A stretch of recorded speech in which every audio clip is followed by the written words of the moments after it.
शत्रू कोण हा महत्वाचा प्रश्न आहे. कारण तर शत्रूचे 4 प्रकार असतात. एक म्हणजे अरी.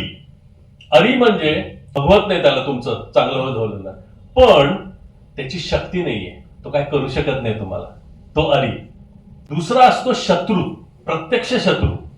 शत्रू म्हणजे कोण, तर जो तुम्हाला तुमच्या कुटुंबाला जीवानिशी मारायला आलेला आहे, तो शत्रू. आणि दुसरा पार्ष्णीग्राह, म्हणजे जो सदान कदा तुमच्या पायात पडतो आणि नंतर पाय ओढतो. आणि चौथा आक्रंद, म्हणजे तो बोंबलून सांगत असतो, अरे तू हा बघ तुझ्यावर हल्ला करतोय, तो बघ त्याच्यावर हल्ला करतोय, तू सावध राहा त्याच्यापासून. आणि मध्ये काही काढायला लावायचं जर शक्य झालं तर ते पण करतो आणि स्वतःच कार्यभाग दाखवायचं की मी तुमचा मित्र आहे म्हणून.